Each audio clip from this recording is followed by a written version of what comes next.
Je vous l'annonçais dans les titres, la série des voitures incendiées à Bienne reprend. Cette nuit, un véhicule est parti en fumée au chemin du Lézard. Comme vous allez le voir, les Biennois du quartier sont inquiets. De son côté, mis à part un bref communiqué de presse, la police cantonale bernoise sèche toujours, ce malgré les dispositifs mis en place jusqu'ici. Voici tout de suite des précisions en compagnie de Yana Talos. 2h20 ce matin au chemin du Lézard à Bienne. Une voiture est à nouveau retrouvée calcinée. Les causes ne sont pour l'heure pas connues. Dans les quartiers de Mâche et de Bougeant, les incendies de voitures et de caravanes sont monnaie fréquente. Du côté de la police cantonale, on parle d'une 50aine de cas jusqu'à la fin 2011. Pour l'heure, aucun élément n'a pu être trouvé sur le ou les éventuels coupables. Un ras-le-bol semble gentiment gagner les habitants des deux quartiers. Le problème, c'est qu'on ne nous donne aucune indication afin de savoir si on va enfin parvenir à trouver ceux qui font ça à Bienne, dans les quartiers de Mâche, Bougeant et dans la zone industrielle.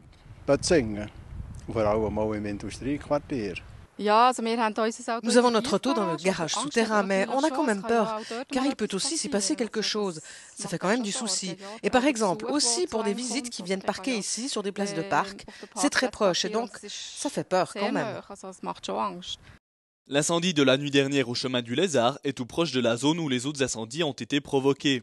Les habitants se voient obligés d'être de plus en plus prudents. Bon, en ce qui me concerne, si je savais que quelque chose comme ça se passait, je rangerais ma voiture au garage. Au moins là, il ne pourrait rien se passer. Et là, nous avons une alarme et ainsi, en cas d'incendie, on serait informé plus rapidement. Nous avons la chance d'avoir un garage souterrain où nous pouvons parquer la voiture quand on rentre à la maison. Comme ça, on risque un petit peu moins. Rappelons que la prime de 5 000 francs offerte par la police cantonale à toute personne pouvant fournir des renseignements sur le ou les auteurs des faits est toujours d'actualité. Et on passe maintenant à toute autre chose. Le bus alpin assurant la ligne entre Nau et Chasseral durant la belle saison a vu le nombre de ses utilisateurs doubler en 2011.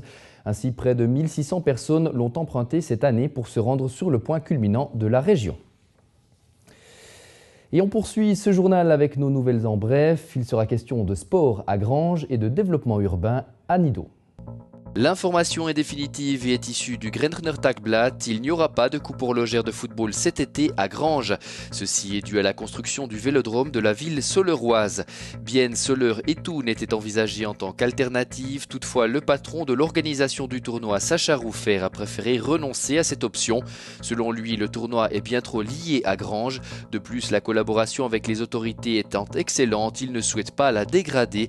Des options sont actuellement étudiées pour l'édition 2013 du tournoi.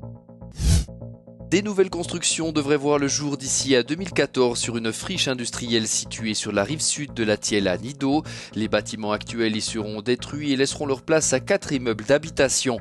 Chacun disposera de ses propres places d'amarrage reliées entre elles et à la Thielle par des canaux. Certains voient déjà dans ce projet une phase de test en vue de l'éventuelle réalisation de l'Aglo-Lac, la petite Venise bienno-nidovienne. Depuis 3 mois, une propriétaire de chevaux connaît quelques soucis à Longeau. Elle est en effet obligée de laisser ses 10 bêtes sous une tente. Seulement, voilà, la solution provisoire dure et ce n'est pas du goût du vétérinaire cantonal. Ce dernier exige en effet qu'une solution soit présentée d'ici vendredi. Fabien Lutti, Leila Tevo. C'est dans ce pré de Longeau que les 10 chevaux sont placés depuis 3 mois. Une tente de fortune où les chevaux sont installés avant de trouver une nouvelle place. La situation actuelle est due à la construction prochaine d'habitations sur le terrain, comme nous le confirme Rolf Schmaltz, un ami de la propriétaire. Là où il y a la ferme un peu plus loin, la propriétaire a reçu la dédite il y a 1 an. Depuis là, on cherche une nouvelle écurie et on a dû déménager ici. Mais il faudra l'enlever à cause des nouveaux blocs. On a tout essayé. On a mis des annonces sur Internet, dans les journaux. On est allé partout ici dans les environs.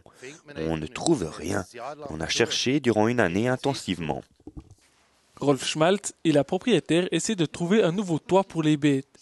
Mais de la place pour 10 chevaux, ce n'est pas simple à trouver. C'est difficile de placer des animaux parce qu'on a besoin de place pour les 10 chevaux. On est allé jusqu'au Jura à Soleure. On est un peu lié à ici parce que la propriétaire des chevaux travaille ici. Elle doit pouvoir rester dans les environs. Aussi car il y a beaucoup d'enfants qui viennent faire de l'équitation qui habitent ici. Le plus vieux des chevaux a déjà 32 ans et passent une paisible retraite. Les autres, eux, sont encore bien actifs et beaucoup de personnes viennent s'en occuper et les monter. De son côté, le service vétérinaire cantonal a la situation à Longeau à l'œil. Il y a un problème de protection des animaux dans ce cas-là, mais c'est pas une situation aiguë. En fait, cette personne tient des chevaux dans une situation exceptionnelle. C'est plutôt une solution de fortune. L'État est qu'elle doit nous informer jusqu'à vendredi. Elle doit nous proposer une solution, comment elle peut changer la situation. Si la situation n'est pas convenable, le canton pourrait prendre des mesures. Mais il n'est en tout cas pas question d'abattre les animaux.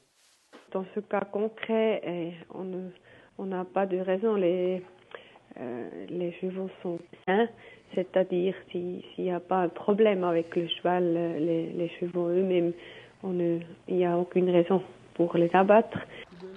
L'avenir des chevaux n'est dans tous les cas plus dans le verger de Longeau. Sur le terrain, on devrait bientôt retrouver à la place de la tente des blocs d'habitation.